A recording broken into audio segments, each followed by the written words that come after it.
Sud Radio, Berkov dans tous ses états. Nous sommes en guerre. Nous allons donc provoquer l'effondrement de l'économie russe. Ah, ça va me coûter combien? Nous vivons, et cela pas simplement depuis cet été, ces dernières années, la fin de ce qui pouvait apparaître comme une abondance. Pantin s'appellera pendant un an Pantine. Nous sommes dans une guerre hybride. Nous rajouterons un E au nom de la ville parce que ainsi nous voulons interpeller, nous voulons qu'il y ait une prise de conscience sur cette égalité entre les femmes et les hommes qui n'est pas encore parfaite. Et on a 3 enfants et 7 petits-enfants avec mon épouse. Alors, Pouyanné, arrête de te gaver. C'est un salopard. Vraiment, je sais pas d'autres termes. Il y a 2500 études dans le monde qui montrent que plus on travaille, plus on émet du carbone. Eh oui, et pourtant, regardez, nous ici à Sud Radio, on émet du carbone parce qu'on travaille. Mais on aime ce qu'on fait. Et vous, auditeurs de Sud Radio, résistants de Sud Radio, vous aimez ce que vous faites. Donc vous émettez sur carbone. Sandrine Rousseau, peut-être qu'elle devrait s'arrêter tout de suite. Et peut-être que justement, le taux de CO2 diminuerait miraculeusement. Bon, soyons sérieux, on va recevoir aujourd'hui le vice-président de l'association professionnelle des magistrats, qui est secrétaire national de l'ELI, Charles Prats, le magistrat Charles Prats. Vous savez, on l'avait reçu pour ses livres « Le cartel des fraudes », sur la fabuleuse fraude à la sécurité sociale et à la carte vitale. Il en a parlé, ça a fait beaucoup de bruit et extrêmement légitime, vu que ce qu'il racontait était sourcé et bien vérifié. Eh bien, Charles Prats vient d'être... Allez, comment on peut dire ça? Muté, oui. On sanctionne, le Conseil supérieur de la magistrature a sanctionné le juge Charles Prats. On va en parler avec lui. On va le muter, entre guillemets. Mutation. Qu'est-ce que c'est que mutation pour un magistrat? Eh bien, vous allez le savoir tout de suite. Et ensuite, la culture dans tous ses états de 13 à 14 heures. Eh bien, nous allons recevoir avec Céline Alonso, nous recevons Stéphane Tapie, le fils de Bernard Tapie, qui a disparu il y a quelques mois, et qui écrit Comment te dire au revoir, un livre assez bouleversant, je dois dire, bouleversant, sur son père, beaucoup de choses qu'il n'avait pas pu dire, qu'il dit là, et c'est vraiment très, très, très touchant.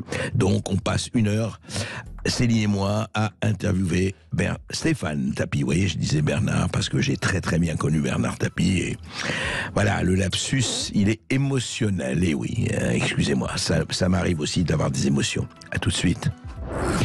Sud Radio, Berkov dans tous ses états. Le fait du jour. Prats sait ce qui lui arrive là. Charles Prats, vous connaissez Charles Prats, on l'avait reçu à plusieurs reprises dans Berkov dans tous ses états, puis il est passé partout pour son livre, ses 2 livres sur le cartel des fraudes, notamment aux éditions Ring, qui avait fait un malheur, et un malheur très très très très légitime et justifié, vu qu'il dénonçait l'incroyable arnaque à la sécurité sociale, aux cotisations sociales et à la carte vitale. Il est vice-président de l'association professionnelle des magistrats et secrétaire national de l'ELI. Bonjour Charles Prats. Oui, bonjour André Berkov. Alors Charles Prats, il appert que vous avez été muté et d'ailleurs sanctionné par le Conseil supérieur de la magistrature. Je dis simplement ce qui est dit par eux. On vous accuse d'avoir manqué à vos devoirs et atteint à l'image de la justice après avoir qualifié les gilets jaunes de nervis d'extrême gauche ou de peste noire, les écologistes de Khmer vert, ça c'est sur Twitter, remise en liberté, vous avez dit voilà les nervis d'extrême gauche, c'est ça. Et donc le CSM a décidé de vous changer de juridiction. C'est comme ça qu'on appelle la mutation. Et je termine avec les paroles du CSM. Les comportements donc de Charles Prats ont fait obstacle au bon fonctionnement du service des juges des libertés et de la détention et ont été source de stress et d'inquiétude pour le personnel de greffe. Il a également mis ses collègues magistrats et certains partenaires institutionnels en difficulté et rendent impossible son maintien de la juridiction, alors même qu'il n'a pas, Charles Prats quand même, fait montre d'une quelconque remise en cause personnelle sur ses agissements. Mais dites-moi, c'est grave, docteur?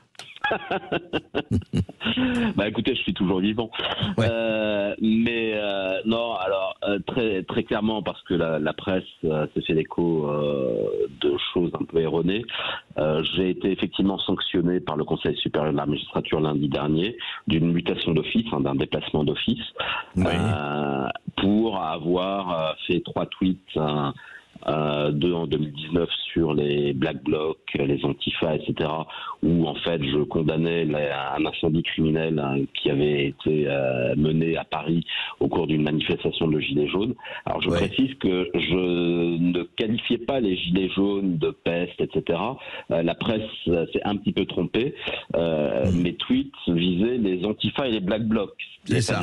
Et pas du tout les Gilets jaunes. C'est ça. Donc, les nervis d'extrême gauche, quand vous parlez des nervis d'extrême gauche ou de peste noire, c'était Antifa et Black Bloc. D'ailleurs, juste Charles Prats vous dit, juste après vous, on va passer cet extrait incroyable de certains Antifa brûlant un drapeau français à Lyon. Oui, voilà. Bon voilà, donc manifeste. Bon voilà, j'ai dit ce que j'avais à dire. On était au printemps 2019. À l'époque, pour la petite histoire, quand même, en campagne électorale. Rappelez-vous, c'était la campagne des européennes. Et bon, je suis dirigeant d'un parti politique, dirigeant d'un syndicat. Donc je pensais naïvement que j'avais à ce titre-là la possibilité de m'exprimer et de dire ce que j'avais à dire. Un 3e tweet m'a été reproché, pour lequel j'ai été sanctionné. C'était une illustration d'un article du Monde en 2020, je crois, à me rappeler, où à l'époque, le journaliste du Monde expliquait que si on se faisait enterrer, ça émettait 4 fois plus de CO2 que si on se faisait incinérer, et qu'il fallait donc inciter les gens à ne plus se faire enterrer, mais à se faire incinérer. Et j'avais ironiquement expliqué que le totalitarisme climatiste, et non pas climatique comme le CSM a cru lire, climatiste, nous suivrait jusqu'au cimetière, jusque dans la mort. Bon, manifestement, c'était quelque chose qu'il ne fallait pas dire. Et c'était là où j'avais mis un hashtag, comme on dit, vous savez, le Khmer vert. Bien sûr. Et pour pour continuer de m'habiller, le CSM a considéré que j'étais en retard très souvent à mes audiences, puisqu'en réalité il s'agissait des audiences de psychiatrie. Vous savez, les juges doivent être saisis pour autoriser ou pas les hospitalisations psychiatriques, la continuation. Mon Dieu, je laissais toujours 30 à 40 minutes aux avocats commis d'office pour qu'ils puissent rencontrer les patients, discuter avec eux et éventuellement rédiger leurs conclusions s'ils estimaient qu'il y avait des problèmes de droit. Voilà. Et donc ce délai que je laissais aux avocats pour exercer leur travail le mieux possible vous a été comptabilisé contre vous, quoi. Voilà, m'a été reproché en considérant que ça stressait les greffières et que ça faisait du retard, etc. Bon, alors si vous voulez, après il y avait plein d'autres choses que Éric Dupond-Moretti me reprochait, puisque c'est Éric Dupond-Moretti qui me poursuivait devant le CSM, le garde des Sceaux. On me reprochait de ne pas travailler mes dossiers, de mal parler aux gens à l'audience, de me moquer des justiciables, etc., etc. Enfin bon, si vous voulez, la valise était particulièrement chargée. Et donc, heureusement, le Conseil supérieur de la magistrature a balayé tout ça. Si vous voulez, bon, j'étais les présidents des chambres d'instruction, les doyens juges d'instruction, etc. ont tous dit que je travaillais très bien, qu'il n'y avait pas de problème. Je suis très fier d'avoir eu le vice-bâtonnier de l'ordre des avocats de Paris qui est venu témoigner pour moi, les référents du barreau, les secrétaires de la conférence du stage, tous les avocats étaient là pour me défendre. Et dire que tout ça c'était n'importe quoi, y compris sur les hospitalisations d'office, mais malheureusement tout ça n'a pas été entendu par le CSM qui a retenu cette histoire de retard donc prétendu, et surtout les histoires des tweets, alors même qu'à aucun moment, d'ailleurs si les gens lisent sur internet la décision, vous verrez qu'à aucun moment il n'est mentionné que je suis vice-président d'un syndicat et secrétaire national d'un parti politique et que c'était à ce titre-là que je m'exprimais. Donc voilà. Donc comme je l'ai dit, c'est vrai que à l'époque, le mur des cons, il n'y a eu aucune sanction disciplinaire, vous savez, pour le syndicat de la magistrature. Moi, pour avoir dit que il fallait stopper policièrement et judiciairement les Antifa, les Black Blocs qui mettaient le feu, etc., et qu'il fallait arrêter de dire que c'était les gilets jaunes, etc. Là, j'ai été sanctionné. Les bornes gauche et droite de la liberté d'expression pour les magistrats ont été fixées. Vous voulez dire que, en fait, ce sont comme toujours et trop souvent des sanctions à géométrie variable, enfin des punitions à géométrie variable, quand même. Écoutez, je constate, le mur des cons, souvenez-vous, vous aviez des familles de victimes, des victimes qui étaient épinglées, donc qui étaient traitées de cons, le père d'une victime assassinée, factuellement. Là, 0 sanction disciplinaire. D'ailleurs, à l'époque, pour la petite histoire, le Conseil supérieur de la magistrature avait même envoyé une demande à la chancellerie pour que la magistrate présidente du syndicat de la magistrature soit promue, parce que la chancellerie ne refusait de la promouvoir. Et donc il y avait même une demande du CSM de la promouvoir. Alors, dites-moi, qu'entraîne... Et moi, par contre, sanction disciplinaire, déplacement d'office. Bon, moi, je prends acte, c'est la décision du CSM, ils décident souverainement. Ils ont délibéré. Et le CSM, et Charles Prats, le CSM a le pouvoir de vous muter, entre guillemets, de vous muter. Alors, le CSM a le pouvoir de donner la sanction disciplinaire. Là, c'est la sanction de déplacement d'office. Déplacement d'office, oui. Je suis juge du siège, donc on ne peut pas me muter contre mon avis. Et comme, évidemment, une des raisons pour lesquelles il y a eu toute cette procédure, c'est que je dérangeais un petit peu, je dérangeais en droit des hospitalisations, je dérangeais en droit des étrangers, etc. Parce que j'ai une tendance, et j'en suis désolé, à faire attention au respect des droits, au respect de la procédure, et à ne pas dire oui à tout ce que demande le parquet, à tout ce que demandent les hôpitaux, à tout ce que demande la préfecture, etc. Et je fais mon travail de contrôle du respect du droit, et notamment des droits de la défense, etc. Bon, manifestement, ça déplaisait, en tout cas à un certain nombre d'administrations, ils ont obtenu cette sanction qu'ils voulaient, c'était le déplacement d'office, et donc ça c'est le CSM qui est seul habilité à la prononcer, cette sanction disciplinaire, pour un juge du siège. Et là, ce qui va se passer, c'est que maintenant, le garde des Sceaux, M. Dupond-Moretti, l'administration, va choisir. Moi, je ne pourrais pas vraiment dire grand-chose. Mais pardon, pardon Charles Prats, il pourrait vous envoyer à Saint-Pierre-et-Miquelon ou en Guyane. Oui, enfin, tout à fait, oui. Sur le papier, c'est tout à fait faisable. Voilà, bon, après, il y a des considérations qui tiennent au respect de la vie privée familiale, mais bon, à mon avis, c'est quand même, malheureusement, je n'ai pas beaucoup de latitude là-dessus. Mais de toute manière, je vous rassure, vu l'ambiance et tout ça, moi, j'ai plutôt dans l'esprit de prendre un peu le champ, de prendre un peu le large, et puis voilà, je serai un de ces magistrats qui vont raccrocher la robe et qui vont aller faire autre chose de leur vie. Changer de vie pendant un moment, et c'est vrai que ce n'est pas totalement désagréable. Mais quand même, Charles Prats, je dois vous poser la question. Est-ce que vous ne pensez pas quand même, je ne dis pas directement, mais que vos livres, les cartels des fraudes notamment, et la finance pousse au crime, que vous aviez écrit avec Xavier Hofer un peu plus tôt, mais le cartel des fraudes 1 et 2, je rappelle, qui est paru chez Ring, pour laquelle nous avions reçu, et vous racontiez des choses très précises, et cette arnaque et cette escroquerie à plusieurs milliards d'euros sur les cartes vitales, sur la sécurité sociale, sur tout cela. Est-ce que vous pensez franchement que ça n'a joué aucun rôle ou pas? André Berkoff. Allons. Reprenons les dates. Donc mon premier livre, le premier cartel des fraudes, sort à l'automne 2020, et au printemps 2021, mon éditeur annonce le tome 2. Qui doit sortir à l'automne 2021, au moment du début de la campagne électorale présidentielle. Concordance des dates, je ne sais pas, est-ce un hasard ou pas, le garde des Sceaux décide à ce moment-là de déclencher une enquête administrative contre moi. Donc au premier semestre 2021. Alors même que le deuxième livre est annoncé. Comme par hasard, la chancellerie fait fuiter dans la presse, ou des gens bien intentionnés, je ne sais pas, au mois d'octobre 2021, au moment de la sortie du deuxième livre, ils font fuiter le fait qu'il y a cette enquête administrative contre moi, disciplinaire. Voilà, c'est comme ça, c'est factuel. Comme par hasard, le jour où Valérie Pécresse annonce que je suis son orateur national, porte-parole, etc., pour la campagne électorale, la campagne présidentielle, oui, c'est ça. 3 jours après, Éric Dupond-Moretti saisit le CSM contre moi pour que je sois poursuivi et éventuellement condamné, etc. Voilà, il y a des choses qui sont là, qui sont factuelles. Évidemment, mon sentiment, c'est que cette procédure avait été lancée pour un peu me décrédibiliser au moment de la campagne électorale, pour éviter que les gens ne prêtent trop attention à ce que je disais. Ça a d'ailleurs bien marché, puisqu'il y a eu beaucoup moins de médias qui en ont parlé à l'automne 2021 qu'un an auparavant. Donc l'objectif à ce niveau-là avait été quand même partiellement atteint. Ouais. Et puis après, une fois que les choses sont lancées, et ben ça poursuit sa route, etc. Sa route. Ils ont la procédure a été un petit peu ralentie parce qu'en plus, comme tout le monde, ils savaient que j'étais candidat aux élections législatives, parce que ça aussi, ça rentrait un petit peu en ligne de compte.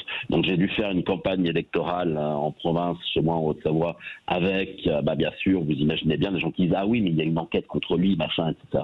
Patin tout fin. Donc tout ça a été effectivement bien orchestré. Voilà, bon, c'est comme ça, c'est la vie. Hein. Je veux vous dire, c'est pas.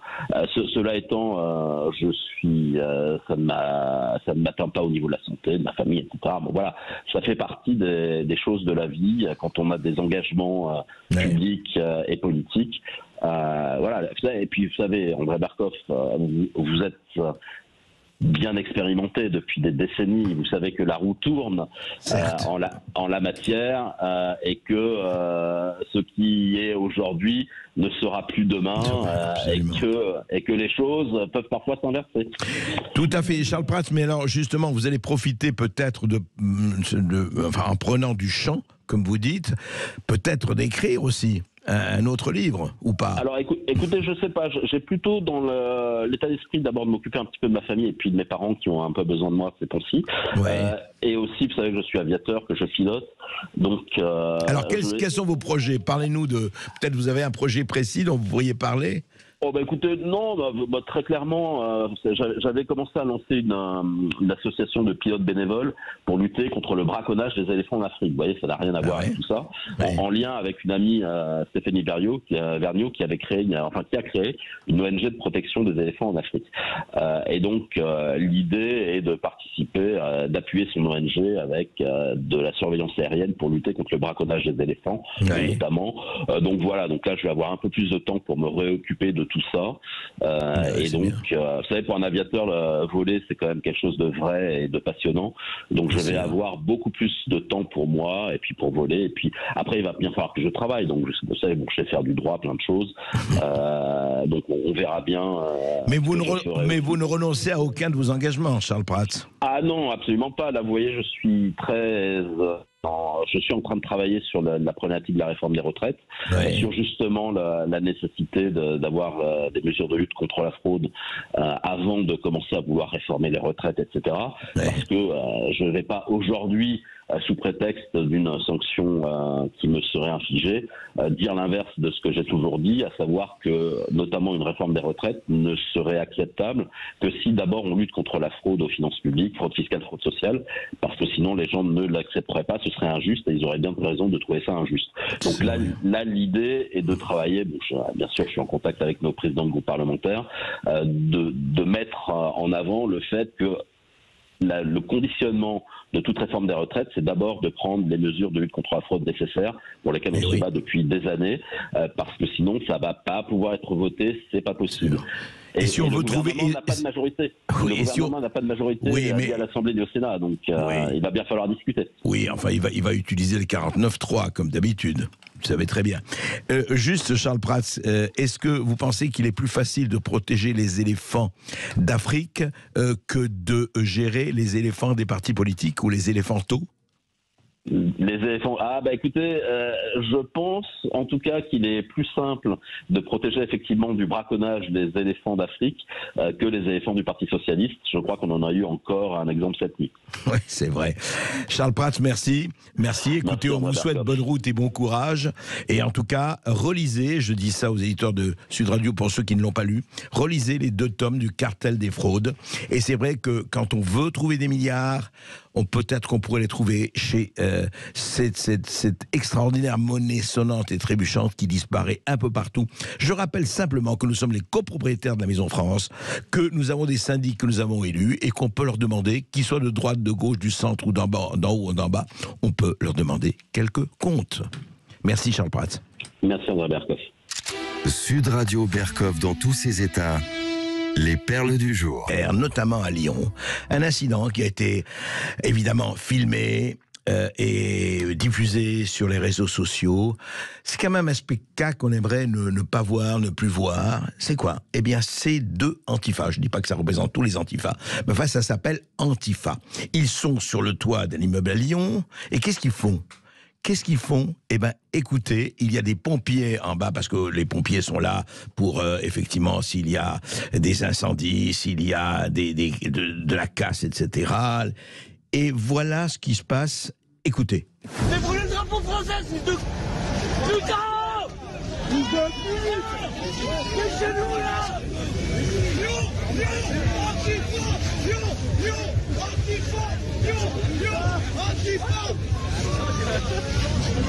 Ah, tu devrais avoir honte!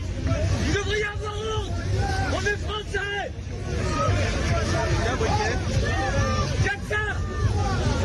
C'est honteux! C'est honteux. Effectivement, c'est honteux. On entend les pompiers, pourtant qui sont habitués et qui n'en peuvent plus. Il y a 2 ou 3 personnes là qui sont là sur le toit et qui brûlent le drapeau français. Qu'est-ce que ça a à voir avec la réforme des retraites? Ce qu'ils peuvent nous expliquer, ces gens qui se disent Antifa, mais Antifa de quoi? C'est ça, les Antifas? C'est comme ça que vous combattez le fascisme, ou c'est vous, les fascistes? Il faudrait quand même savoir de quoi on parle. Vous allez brûler un drapeau français dans le cadre d'une manifestation contre la réforme des retraites? Mais c'est quoi ça? Ça veut dire quoi? Vous avez quoi? Un neurone à la place du cerveau? Et encore un neurone, je suis généreux? C'est quoi ça? Qu'est-ce que c'est que cette décomposition mentale qui consiste à effectivement faire n'importe quoi pour exister, pour faire semblant d'exister? C'est absolument... C'est pire que grotesque, vous savez. C'est pire qu'un crime. C'est une faute. Et vous voyez, il y a des gens comme ça, les pompiers, qui sont en bas, qui sont en train de les huer. Effectivement, il y a 2 pelés, un demi-tondu qui est là-haut, qui est en train de dire Lyon, Lyon, Antifa, Lyon, Lyon, Antifa. Voilà. On est content, on annonce 3 slogans et on estime qu'on a fait son travail de militant. Militant, mais vous êtes des Jean Moulin à vent. Vous êtes ridicule. Est-ce que vous vous rendez compte de votre côté ridicule? Franchement. Et que des images sont diffusées, et il faut qu'elles soient diffusées. Et ça, les réseaux sociaux ont leur utilité. Pour faire quoi? Pour faire ça? Vraiment, vous n'avez pas autre chose à faire dans la vie? Commencez à exister, commencez à vous bâtir une vie, c'est pas mal, quel que soit votre âge. Commencez à vous bâtir une vie et commencez à savoir sur quoi et contre quoi vous combattez vraiment.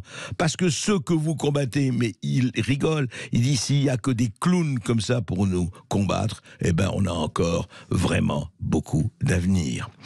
Voilà, c'était notre séquence. Le temps ne fait rien dans l'affaire quand on est con. On est con.